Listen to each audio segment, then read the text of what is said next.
Welcome everyone to Coaching in the Session. My name is Michael Rearden, and I'll be your mindset coach today.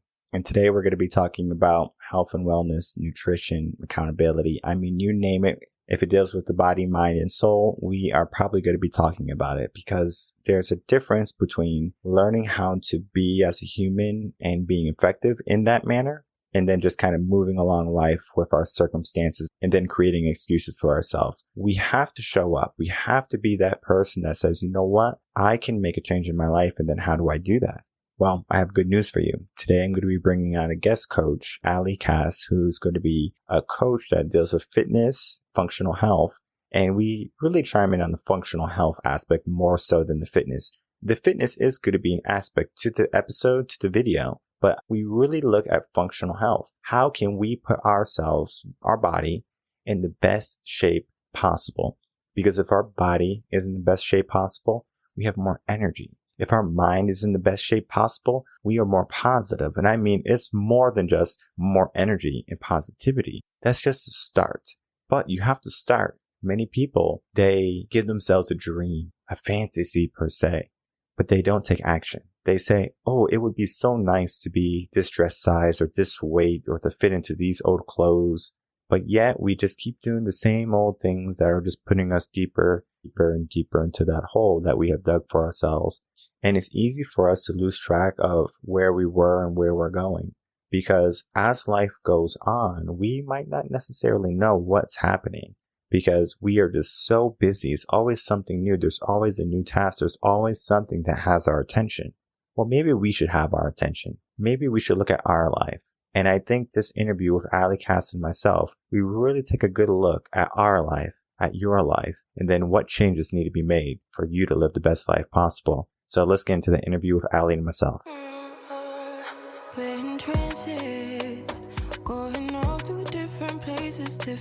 Welcome, Allie Cass, to Coaching in Session. How are you doing today? I am doing great. Thank you so much for having me. Thank you so much for coming on. So today I have you on as a functional health and fitness coach. I know that is going to be dealing with fitness, dealing with health, dealing with functional body and mind. There's a lot to it. There's a lot to the body and lots to the mind. And I mean, we are just pushing out these episodes over and over again. And it's like, is there a stop? And there's not, because the body is always changing. There's so much to the body. There's so many different circumstances. And the same thing is true with the mind. And the work that you do touches base on both of them. If you can, please introduce yourself to the world and tell everyone how you help.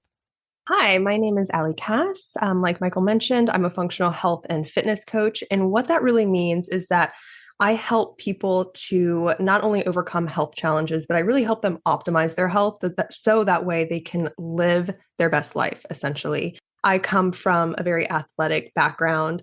I got my start in fitness and I was a physique competitor, and that was great at the time, but that kind of opened that door, like you mentioned, to what I call the biggest rabbit hole that I've ever gone down in my entire life. And that is mind-body health. What does that really mean? What does that encompass? And like you mentioned, how that changes from circumstance to circumstance or person to person.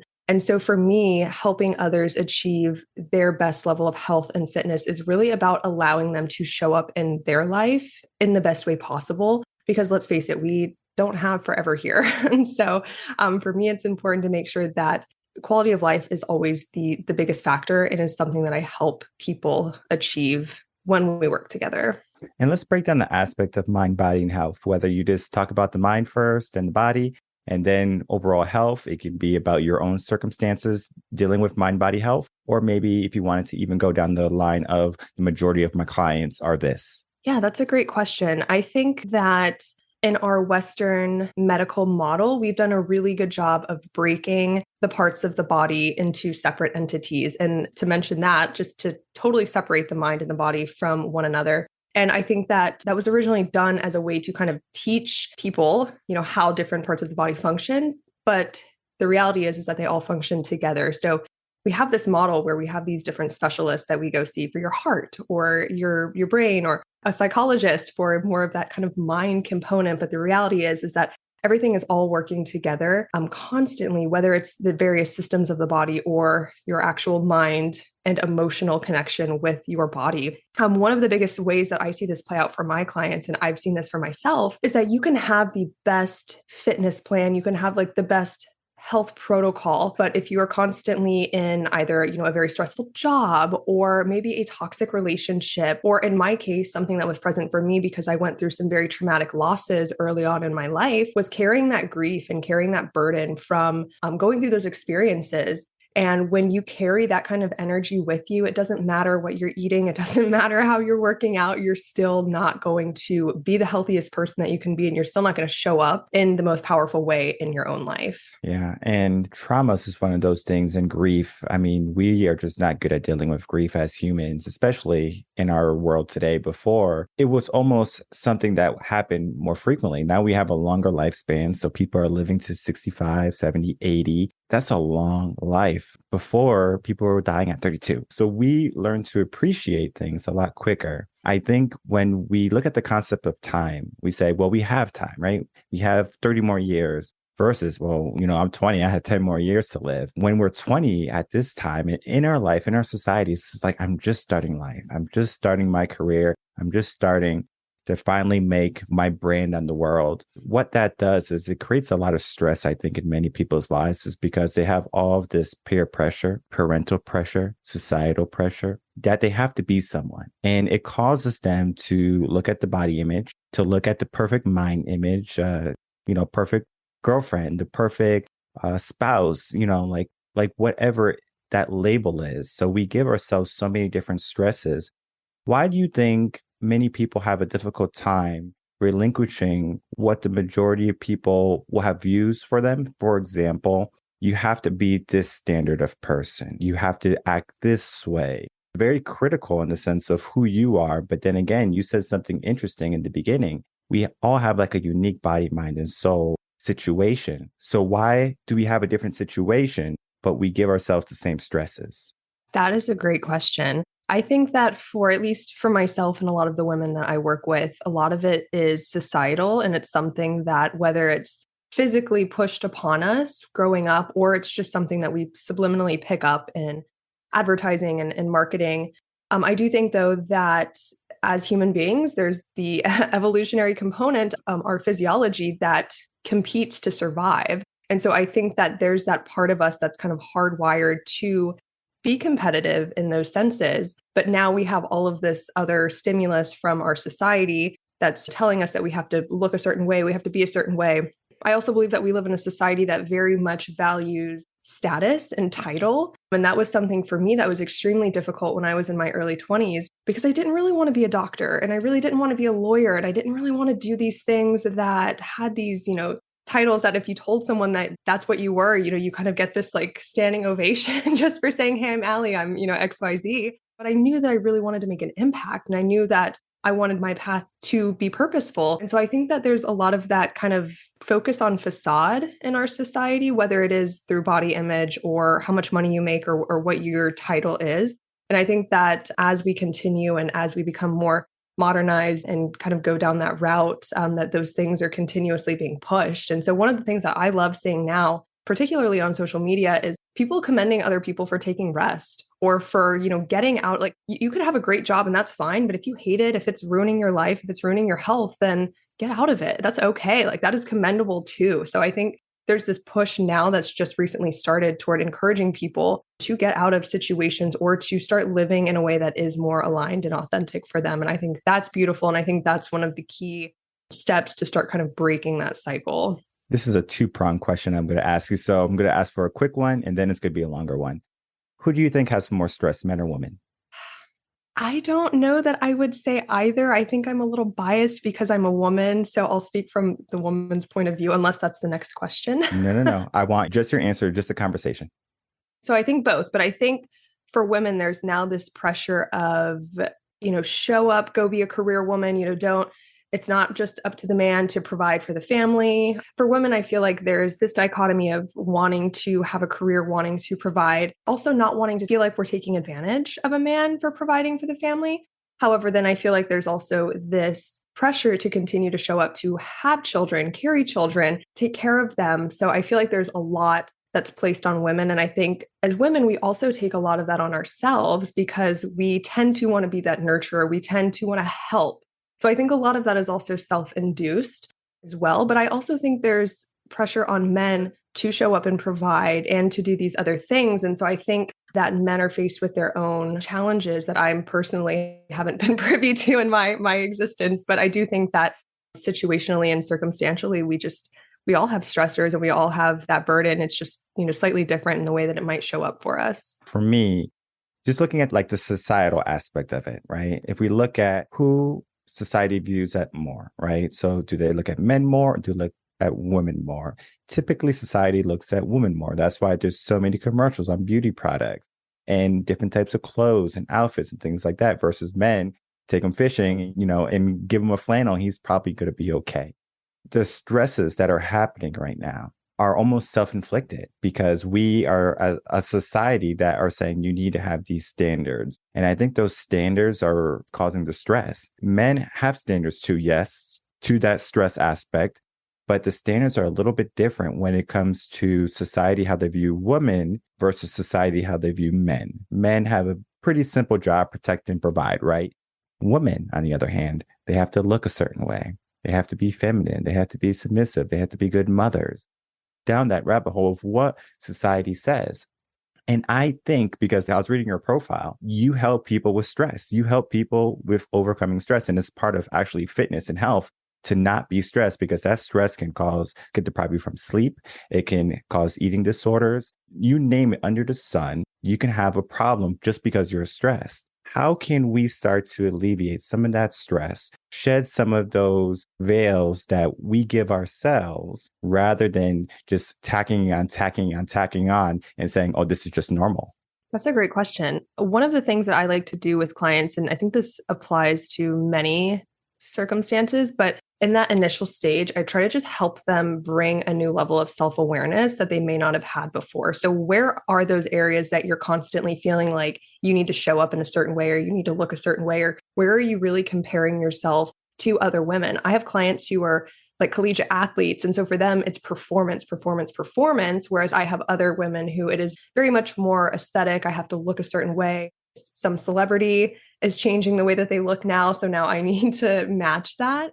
And so I try to help them bring that awareness to which areas they're really, self-imposing those types of beliefs.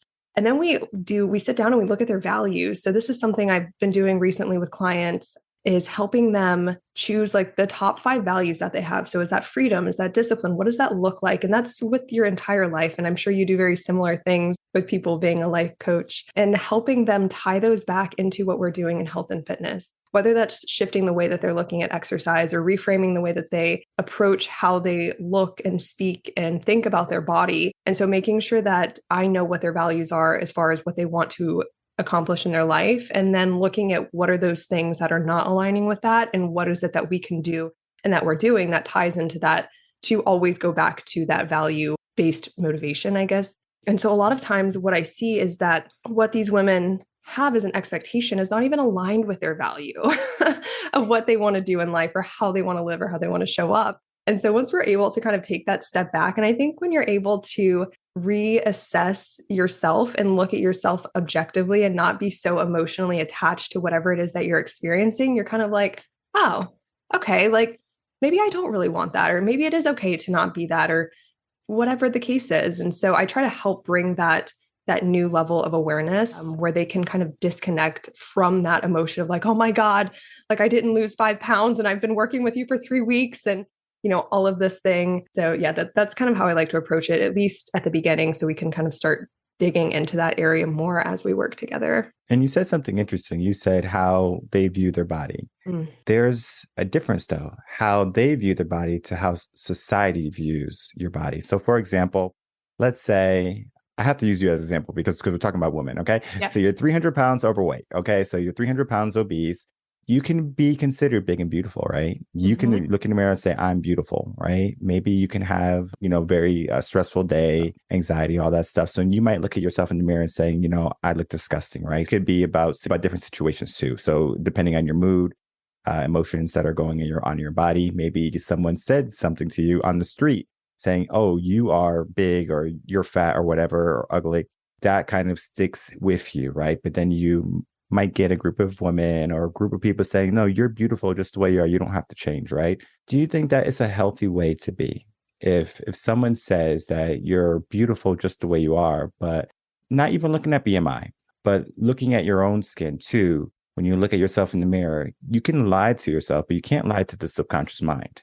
1,000,000%. I don't necessarily consider either of those the best approach. I definitely think that as humans, we are beautiful regardless of our bodies because we are here, right? Like we incarnated into this physical being, we have a soul. And I think that in itself is beautiful. And what we're able to do in life and create in life is absolutely wonderful.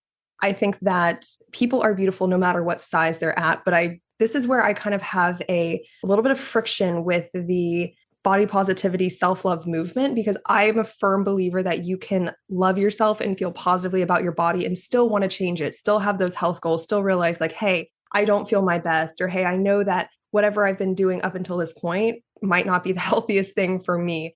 So I think that you can acknowledge that you are beautiful at regardless of your size, because again, health is not a look, it's not a certain shape or size, and still say, I'm beautiful because I am me. I'm beautiful because I'm here showing up for myself. But what else is beautiful is also being realistic with yourself and saying, hey, like, I have been my own worst enemy. We all have done this, throughout life. And whatever I'm feeling or experiencing right now, I still desire to change that. And I can still be beautiful and love myself where I'm at and know that I am taking the steps necessary to make myself the best version of myself. And that, again, doesn't look a certain way. It doesn't have a certain shape or size. But I do think that one of the biggest acts of self-love is actually getting real with yourself and saying, hey, where have I been standing in my own way? And what can I do to change it? And I think that when I work with people, one of the first things we do when we sit down and figure out what it is they want to accomplish is I try to ask them their why. Why do you want to accomplish this? And what is your intention? Because if the intention is like, oh, well, I want to look like a Kardashian, or I want to look a certain way because I feel like it's going to make me more worthy, then that's not a really powerful intention. And that's most likely coming from that place of having some kind of hurt or limiting self-belief that we're carrying deep within us in that subconscious mind.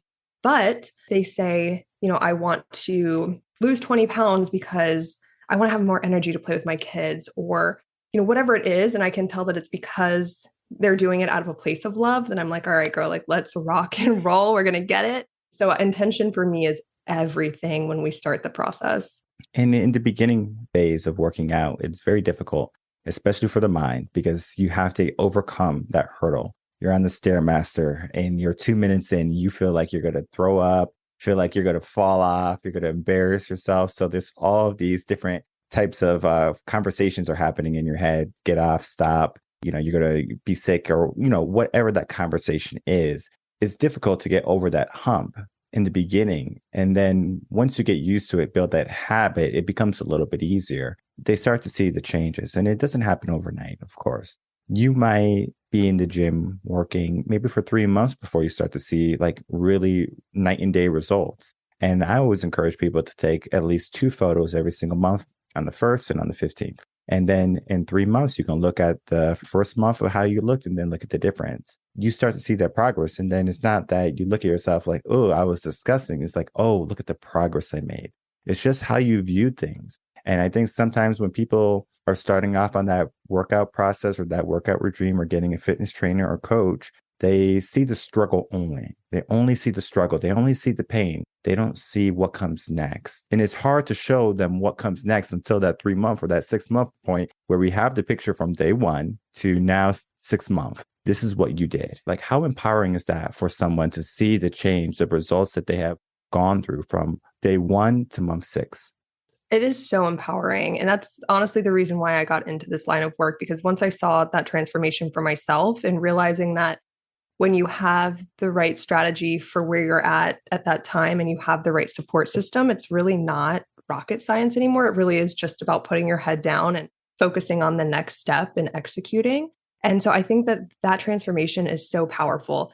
And one of the things I see in my work is that most of these women, when they come to me, they believe in themselves, but there is that shadow of doubt in them where I'm like, I ask them, do you trust me? And they say, well, yeah. And I'm like, okay, just trust me, trust the process. I'm very big on, if we need to course correct as we go, we are going to do that right away. So we have the strategy Now just set your goal and then forget about it and just focus on what we have to do each time we're faced with making a new decision or each day that we wake up and we have to execute on our program. Those changes are so powerful. I have a client right now who is a mindset coach, and she does a lot of work with women on self-identity. And she actually sent me a message on Monday of this week, and she could start to see a little visibility and definition in her abs. Now, this isn't necessarily, the goal that we're working toward, but she was really excited. And one of the things that surprised her the most was how excited she was about seeing those visible changes with all of the self-image and identity work that she has done.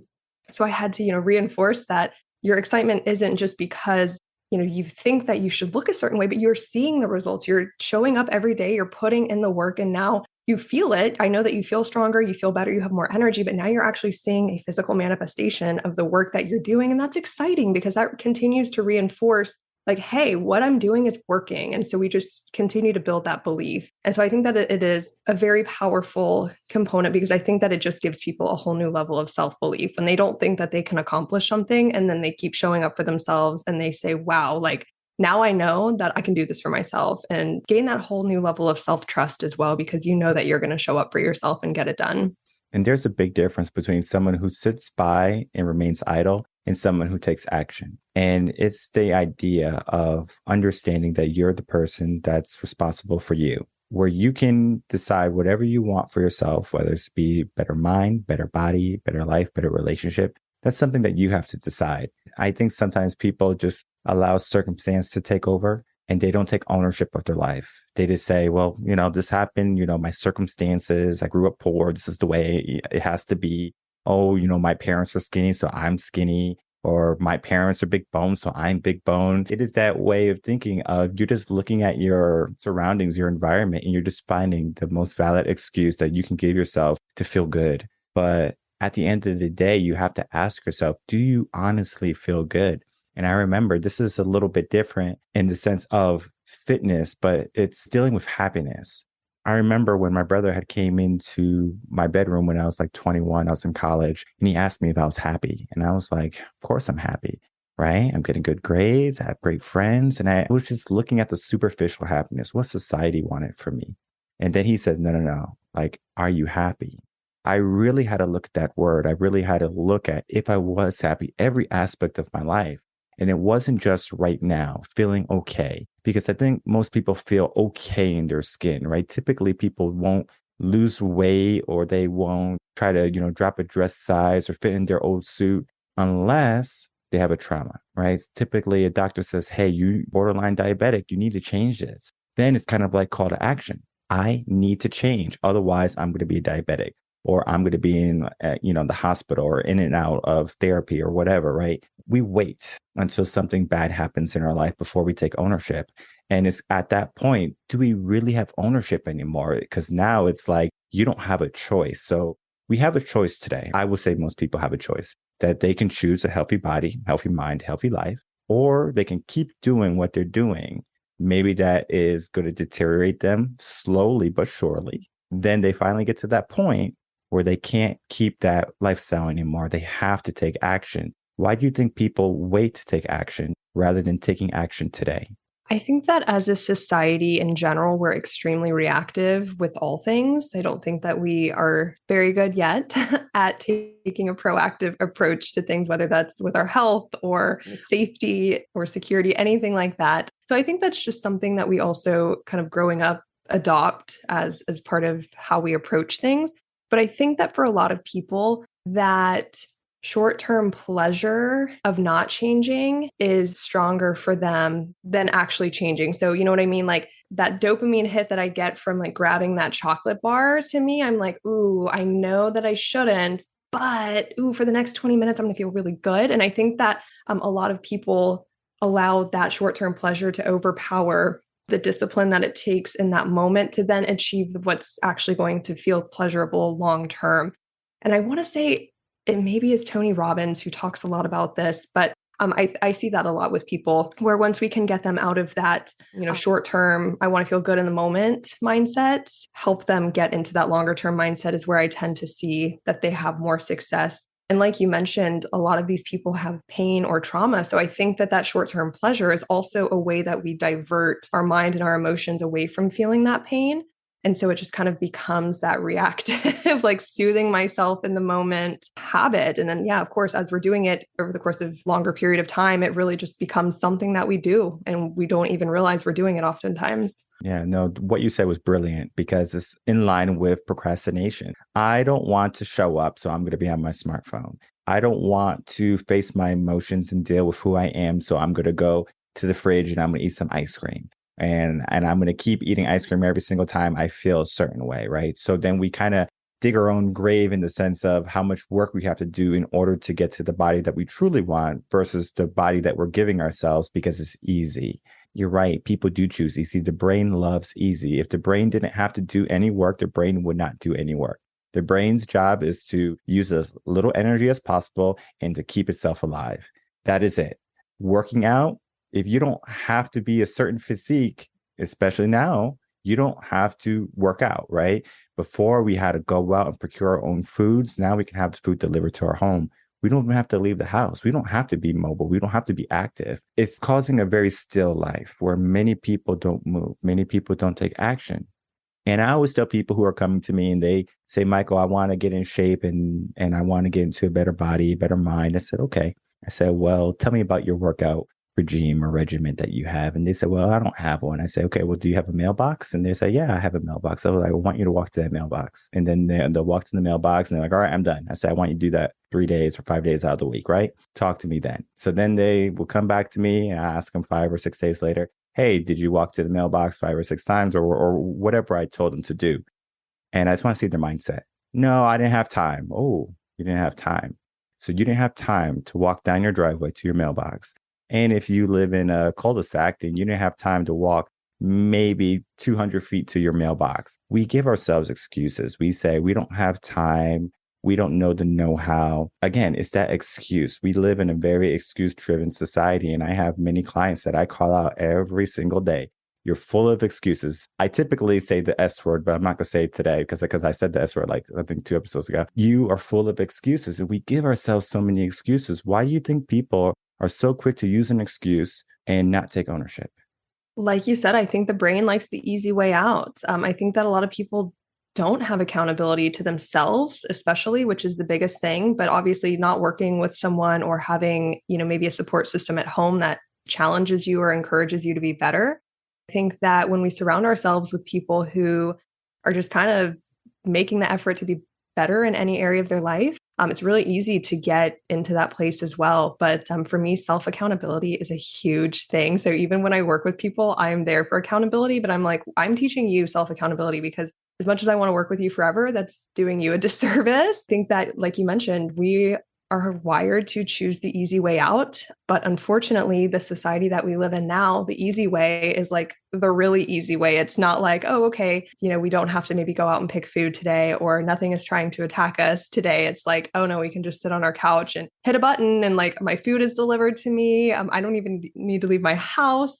I can get on, online and talk to a doctor on telehealth. I don't even have to like get off of this couch.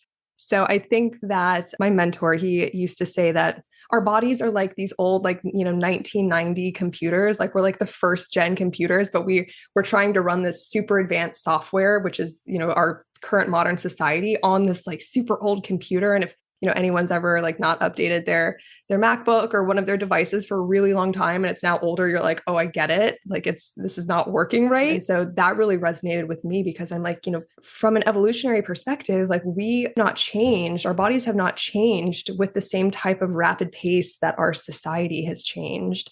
And I think that's a lot of where our disease manifestation comes from because we live in this totally different world, yet our bodies still need those things like exercise. We still need those healthy stressors. We need to be challenged, and we're typically not. Like survival is very rarely a true concern for us now.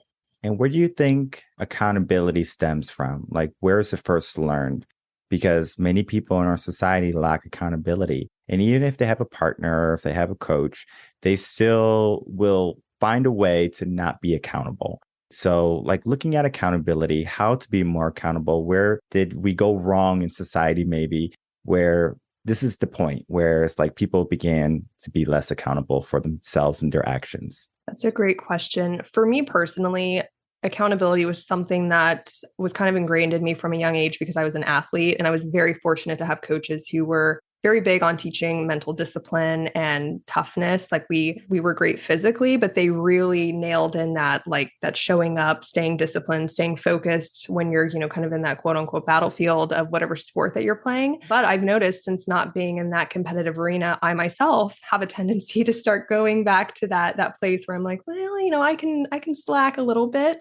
So I think that I just don't think we're taught at a young age unless you're, in a circumstance like that, or you have parents who maybe ingrain that in you. And I think that for a lot of people, and myself included as an adult, when I started kind of getting out of that place, it's not until you either have a big wake up moment, which could be, something tragic with your health or losing someone. For me, that was losing my mom at a very young age when she was pretty young. And so I think those moments are kind of those wake up aha moments, oh my gosh, we're not here forever. I need to have that accountability if I want to live the life I want to live. But if you don't have that aha moment, I don't think it's until something or someone comes along, like you said, that makes you realize that you have to take ownership for everything that's going on in your life, whether you cause it or not. It's not to say, and that's one of the things I love to help clients with, is helping them take responsibility for every single thing that happens in their life. Now, that doesn't mean that you're at fault. It doesn't mean that you did something, but you,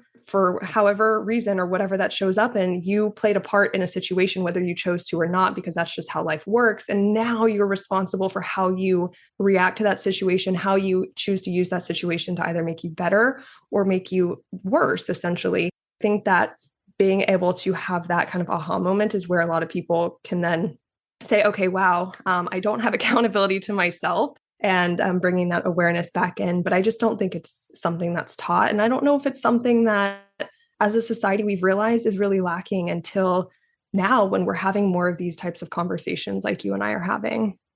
It stems from parents. It stems from teachers. It's not the teacher's fault. I'm not here to say teachers are bad, because I was a teacher. One of the reasons, there's many reasons why I left teaching, but was because I saw the whole in what we were creating. The children that were growing up, I knew they would need a coach, mindset coach, fitness coach like yourself, money coach, you name it, right? They needed some type of guidance, some mentor, some person that's going to be there for them. Sometimes parents are so inundated with providing, especially now in our society, we have 2-parent households that have, both people have to work just to make ends meet, just to pay the bills, keep the water on, keep the lights on. It's difficult for mom and dad to show up when they're exhausted after work, but they have to. It's essential for that child's development, because if they don't, that child's not going to learn how to be accountable. And that child's going to be rambunctious, and they're going to go live their life with no type of guideline. And when you have an undisciplined child, they become undisciplined adults, typically have negative types of actions and behaviors. Not saying that every child that's undisciplined will come out to be bad. I'm not saying that if your child wasn't disciplined as a young boy or girl, that he or she is going to be bad later on. It's just the probability goes up, right? And we want the probability to be reasonable in the sense of perception, environment, things like that, right? Things that we don't necessarily have too much control over. Perception, especially. Environment, we have some type of control over as parents and adults. So if you're living in a very bad neighborhood, you can do your best to make sure that you get out of that neighborhood, or to put your kids into different types of schooling that might protect them from some of those environments that might be harmful, whether it be like gang violence, drugs, things like that, right? When we don't learn accountability, we allow other people to easily tell us what needs to happen in our life. They told me I have to do this, versus I'm telling myself I want to do this. And I think it's very important for people to understand, in a sense, their power. And this is not feminism or anything, but I think like the feministic way of thinking, this is the 70s way of feminism, is that you're stepping into the power. This new modern feminism is not working. But the idea of feminism and women's rights that were stemming from women want to vote, right? They want equal rights and things like that. That was a proper way to saying, hey, I'm stepping into me being human versus I'm not just some dog that follows you around, right? It's a big difference, right? Today, feminism is more like, I'm owed this. And we can go down that rabbit hole. It is a journey going down that rabbit hole. I went down a 3-hour conversation with that 2 days ago. So it's one of those things that we learn, being accountable for our actions. Men are typically held at a higher level of being accountable than women today. If a man does something wrong, he's getting the book thrown at him. Versus if a woman does something wrong today, okay, it's a little bit softer, right? And we look at the whole aspect of just how society's moving. Women have the ability to be less accountable. I'm not shunning women coaches either, because I think learning accountability is the first part. You have to be accountable for your actions. You have to be accountable for the things that you're thinking. Because if not, you're just kind of being another part of society and you're just showing the future woman, this is how we act. This is accepted. There's a big debate on like the Kardashians, right? They have a huge show. This is how women should act. This is how they're acting. Oh, well, it's accepted from their standpoint. Why can't it be accepted in my life? We fail to learn that accountability. And I mean, I've had several coaches on from money, finances, fitness. I mean, you name it. The common trend that I find with coaches, especially men coaches, women coaches, it doesn't matter, is that they help women become more accountable. They help women find their power. Again, it kind of goes back to what we talked about early on. It's like the stress levels are different. It's like they have so much more to look at now. And it's more difficult, I think, because of our smartphones and of mainstream media and all the news is right there at our fingertips, where we can look at something and we can say, oh, I have to worry about this. Oh, I have to be this. Oh, I have to buy that. And before you know it, we have all these materials in our life that don't matter. We have all these feelings and emotions that don't benefit us. And we have all this hardship that we're giving ourselves. We need to learn how to be accountable, to shed all of those stresses that we don't have, and to learn how to prioritize our health in body, mind, and soul. Because if we do that, what comes next? A better life, right? Typically, it's just that so skewed today. And that wake up call of saying, hey, you have to be accountable.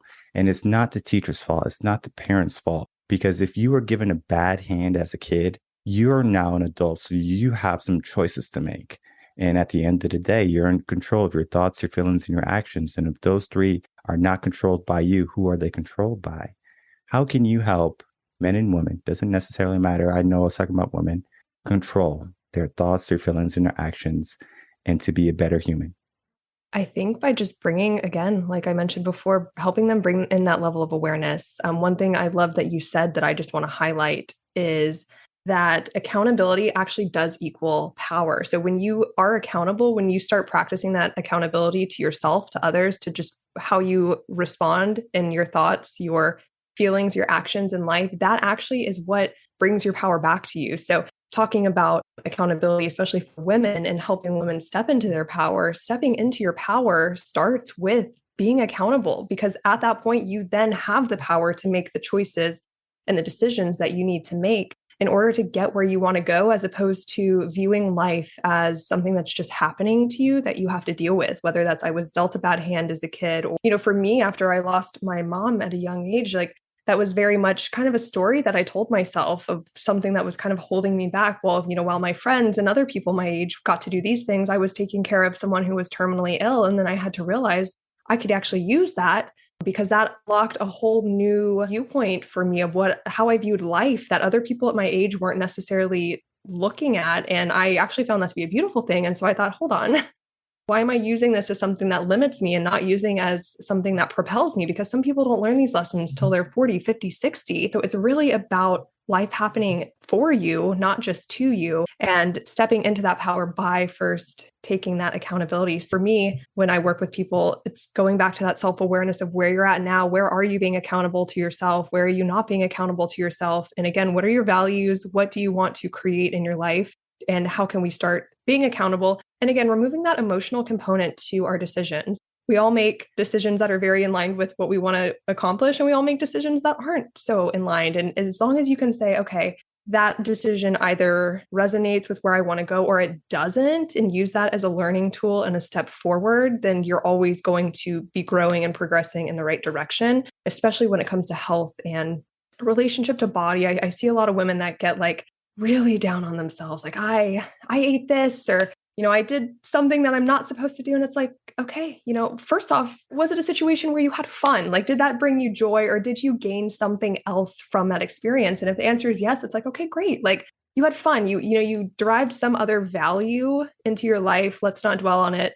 Again, focusing on making the best decision next time, because what's happened in the past has happened and there's absolutely nothing we can do to change it by sitting there and dwelling. And again, having that mindset of this happened to me, or I have no control over it, because you don't have control over what already happened, but you do have control over what happens next. So for me, that is a really big step when working with people on just helping cultivate that awareness and helping them become resilient in their choices, because we're all going to get off track. And I tell people all the time, like, have you ever been driving on the highway in your car and all of a sudden you're kind of swerving into the other lane? Like, you don't sit there in the other lane, halfway in your lane, halfway in the other lane, like pretending like you're about to hit someone. Like, this isn't bumper cars. Like, you would swerve back into your lane. So anytime that we make a decision that maybe pulls us out of our lane, as long as we can swerve back into our lane and keep going down the highway, you're going to be fine. You're going to get there, and you're going to become what you want to be at the end of the day.